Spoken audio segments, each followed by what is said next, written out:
안녕하세요, 묘한의사입니다. 지난 시간에는 국소 부위의 습진에 대해서 한번 알아봤어요. 그래서 입술 습진에 대해서 한번 알아봤죠. 구순염에 대해서.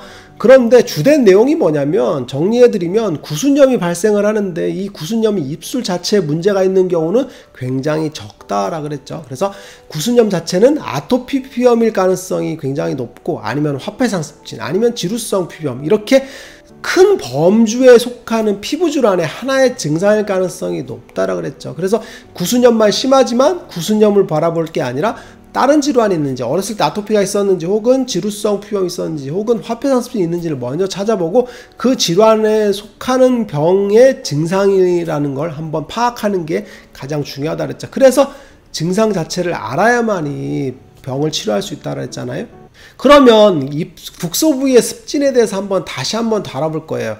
무슨 얘기냐면, 국소 부위의 습진에 속하는 게 뭐냐면, 가장 흔한 게 이제 사타구니 습진, 아니면 유두 습진, 그죠? 아니면은 손 습진, 그죠? 이런 게 가장 흔하거든요. 아니면 귀 습진. 국소 부위에 습진이 생기는데, 그럼 환자분들 같은 경우 대부분 국소 부위의 문제라고 생각을 하세요. 피부염의 전체를 바라볼 수 있다고 한다면 국소 부위의 습진이 가장 대표적인 큰 질환에서의 하나의 증상이라는 걸 알게 되거든요. 마찬가지로 사타구니 습진이나 유두 습진, 손 습진 같은 경우도 사실은 입술 습진과 마찬가지로 큰 질환에서 하나의 증상인 경우가 굉장히 많습니다. 한번 따져볼까요? 사타구니 습진, 그죠? 사타구니가 가려운 경우가 많죠. 그래서 이제 굉장히 많이 힘들어 하는데, 사타구니 습진으로 치료하는 경우는 거의 없습니다. 일반적으로 사타구니 습진이 가장 흔한 건 사실은 지루성 피부염인 경우가 많아요. 지루성 피부염이 가장 흔하게 생기는 게 어디냐면 머리랑 얼굴이거든요. 그런데 또 자주 생기는 부위가 있어요. 이게 바로 겨드랑이, 그리고 사타구니입니다.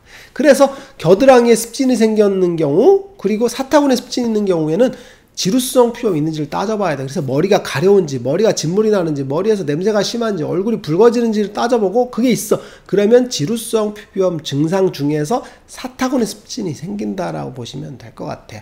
아토피 피부염 역시도 마찬가지로 전신에 이제 가려움증이 있으면서 이렇게 접히는 부위에 생기는 그런 문제들이 있죠. 근데 이제 사타구니에 아토피가 생기는 경우들은 보통 이제 학생들, 어린아이들이 좀 잘 생기는 경우가 많아요. 그래, 꼬마 소아 아토피 환자분들이 이제 고추가 아프다고 하는 경우들이 많고, 그리고 짓무르는 경우들도 많죠. 그래서 소아 아토피 환자분들 같은 경우 이제 사타구니 부위가 이제 짓무르고, 많이 가렵다고 하는 경우가 많은데, 요건 이제 아토피 피부염 증상인 경우가 많습니다. 그리고 국소 부위 습진 중에서 유두 습진이 있죠. 유두 습진 같은 경우는 이제 두 가지 증상인 경우가 많은데, 첫 번째는 화폐상 습진이 있는 경우가 많습니다. 그래서 동전 모양 습진이 몸에 살짝 있거나 화폐상 습진의 경향성을 갖고 있는 경우에 유두 습진이 굉장히 잘 생깁니다. 여자분들이 이제 화폐상 습진을 갖고 있는 경우는 정말 다빈도로 유두 습진을 갖고 있는 경우가 많아요. 그리고 또 많이 생기는 질환은 아토피 피부염이죠. 아토피 피부염 같은 전신 질환이기 때문에 몸에 곳곳에 습진이 생기게 되는데, 이때도 유두 습진이 있는 경우가 굉장히 많아요. 근데 이게 좀 어려운 얘기일 수 있는데, 아토피 피부염 중에서 화폐상 습진의 경향성을 갖고 있는 분들이 사실은 유두 습진이 잘 생깁니다.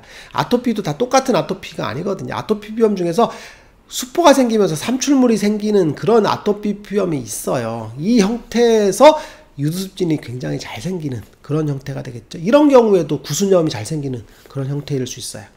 그리고 손 습진입니다. 손 습진 같은 건 이제 손바닥과 손등에 이제 병변이 생기게 되는데, 이제 손바닥에 생기는 함포진이라고 하죠. 그래서 물방울 같은 수포들이 막, 그죠, 투명층에서 생기기 때문에 간질간질하면서 생기게 되는 게 함포진인데, 함포진 같은 경우도 단순히 함포진으로 볼 수도 있고, 그리고 아토피 피부염에서도 굉장히 잘 생기는 그런 증상 중에 하나거든요.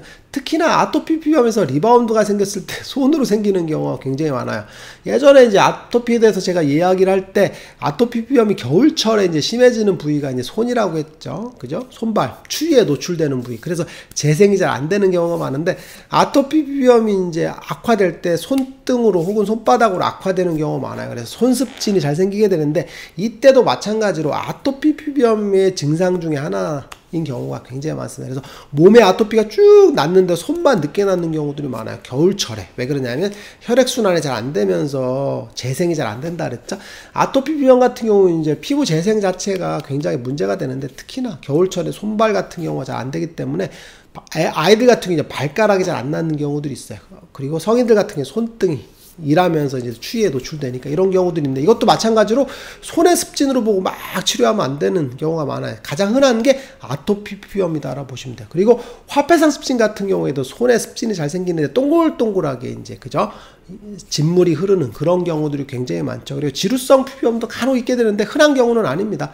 그리고 구순염은 지난 시간에 얘기했던 거랑 똑같이 이제 아토피 피부염의 하나의 증상일 수 있고, 그리고 화폐상 습진 하나의 증상일 수 있다라고 보시면 돼요. 그 두 질환이 가장 많고요.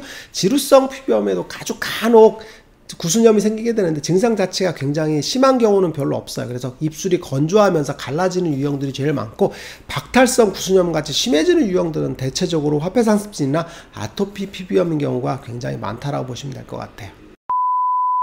오늘 시간에는 국소 부위 습진에 대해서 전반적으로 한번 다뤄봤어요. 국소 부위에 습진이 발생을 했어요. 그런 경우는 이제 국소 부위의 문제를 먼저 따지게 되는데, 일반적으로 그럴 수밖에 없겠죠. 그죠? 당연히 뭐 귀에 습진이 생겼으면 귀만 따질 거고, 입술에 생겼으면 입술만 따질 건데, 사실 피부 질환이라는 건 전체를 보는 게 굉장히 중요합니다. 근데 이제 일반인들이 그건 보기는 어렵죠. 그래서 전체 증상 중에서 이런 증상이 유독히 심해지는 그런 유형일 수 있거든요. 근데 이게 심해졌다고 해서 이것만 천착돼서 볼 게 아니라 전체 피부 질환의 뭔지를 아는 게 중요할 것 같아요. 그래서 전체 피부 질환이 뭔지를 알고 보면 그 전체 피부 질환 중에서 하나의 국소적인 증상에 불과하다라고 보시면 될 것 같아요. 그러면 이게 왜 중요하냐면, 관리 방법에서도 전체 피부 질환에 대한 원인을 알고, 그리고 그에 따른 관리 방법을 취하는 게 필요하기 때문에 그렇습니다.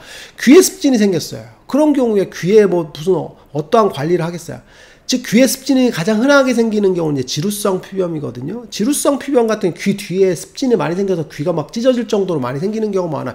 이럴 경우에 관리 방법은 지루성 피부염의 관리 방법을 취하는 게 맞겠죠. 그죠? 유두습진이 생겼어요. 근데 아토피야. 그럼 아토피 관리 방법을 취해야 된다. 이런 얘기입니다. 묘한의사에게 궁금한 거 있으면 댓글로 남겨주세요. 영상을 통해서 답변해드리겠습니다. 빠잉!